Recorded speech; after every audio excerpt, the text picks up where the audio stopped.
Okay, so we're gonna do another easy moss stitch square pattern.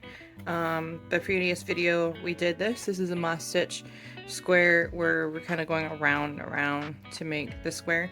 This one is just gonna be an easy moss stitch, and you're gonna be doing back and forth rows. So as always with this kind of thing, we're gonna start with a oh yeah, and sorry, I'm using the Red Heart, just Red Heart acrylic Super Saver yarn in this retro stripe. It's a really pretty bright color combination. And eventually, making squares, we're going to be making a bunch of them to make into like a nice beach blanket because the colors are really cute. So we're going to start with 30 chain. 1, 2,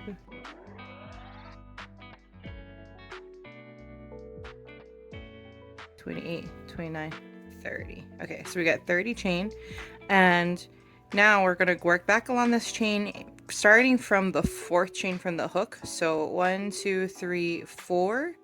This chain right here, we're going to do a single crochet, and then this part right here accounts for 1 single crochet and the turning chain of 2.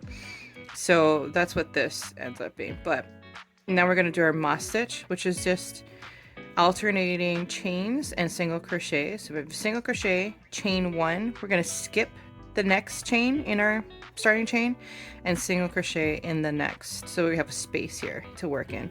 Chain 1, skip a stitch or skip a chain and single crochet in the next chain. Chain 1, skip a chain, single crochet in the next chain. And this is just for the starting row. Skip a chain, single crochet. I'm going to do that all the way across this first row.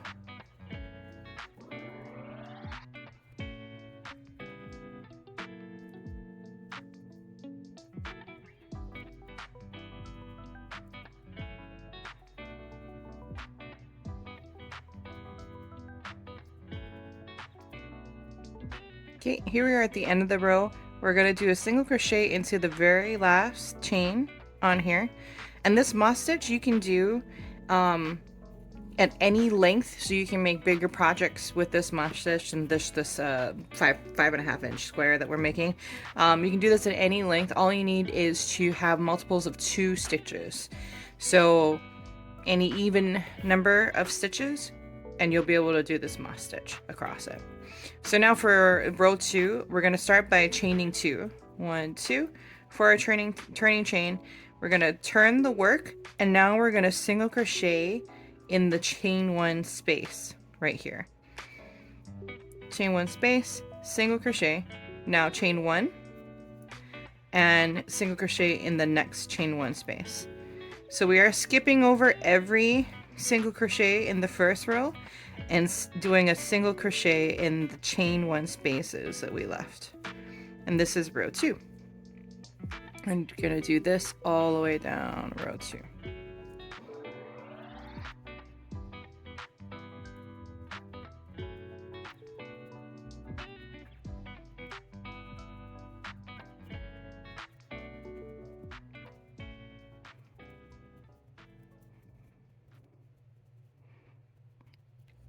So we get to the end, and one of the important things here at the end of this row too is, remember we did that, we had skipped at the beginning 4 chains, and that gave us this little loop turnaround here.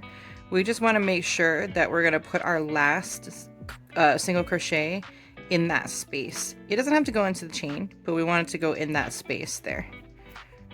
There's our last single crochet.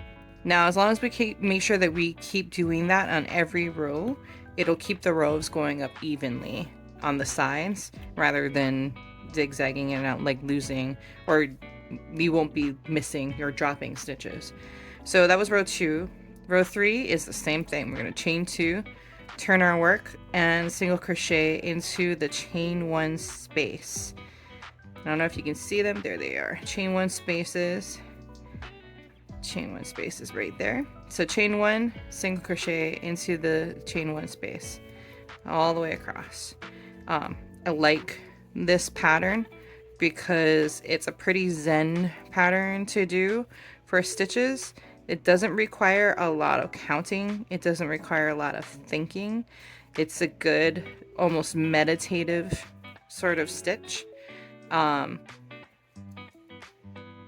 It's nice for something to do while you're watching a TV show, because actually you don't need to look a lot at your work, just because you're working in spaces instead of working in the stitches. Makes it a little bit easier to pick up to your stitching without really needing to pay very much attention. So yeah, I actually used this stitch to make it's a really big beach blanket. I didn't like make it to any specific size. I almost never have a plan with these things, unfortunately. So I didn't really make it to any specific size, but it's pretty. My whole point with a beach blanket was that I wanted to be able to lie on it. So I made a really nicely bright one that I thought would be nice for me to stretch out on the beach. So, and after a while, this moss stitch does go by pretty quickly, just because you're working in spaces and you're just doing a single crochet and a chain. And like I said, you don't have to count a lot. You don't have to pay very much attention to it. So it's something that you can work up pretty quickly. And again, while you're watching a movie or binge watching a show or something like that. So we're going to keep doing this along. I don't actually want to pick up that chain. I just want to go in the space there, and I keep accidentally picking up the chain. But chain 2 on the turning chains, and then work your way right back across the row.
Okay, and so to complete our square, we're gonna do 22 rows to make it a pretty nice square. So we can count the rows down here. This is our first one. So we've got,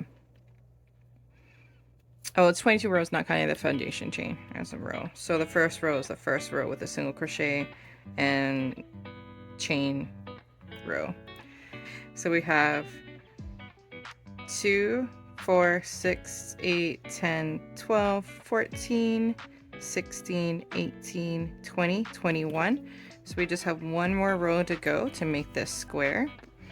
I've already got the turning chain for the last row, and you're gonna go across.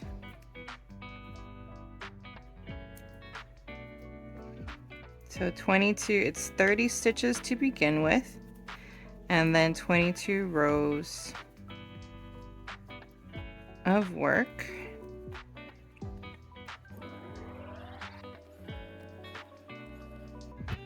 And then we're just gonna finish this off. And we can block the squares. They're nicely stretchy. They're pretty nice stretchy in this direction, but not as much in this direction. But we can always block the squares to make them a nice square. And later on, I'm gonna be making a blanket eventually with a bunch of these squares. I only need 323. Actually, my sister and I are making this blanket. So she is going to be making squares at home and I'm making squares here. And then we're going to join them together at some point, and we'll have a bunch of squares. And let's see if we can get a little bit further out.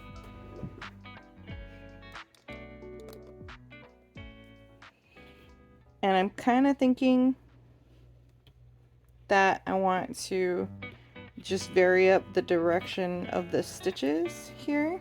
This one looks really, I tend to get tighter as I go along, so they get smaller at the tops. But yeah, I want to vary the stitches, the direction of the stitches, so that they're kind of going back and forth rather than in the same direction. And that's going to be a little bit like what the finished product of the blanket will look like eventually. Okay, thanks for joining in.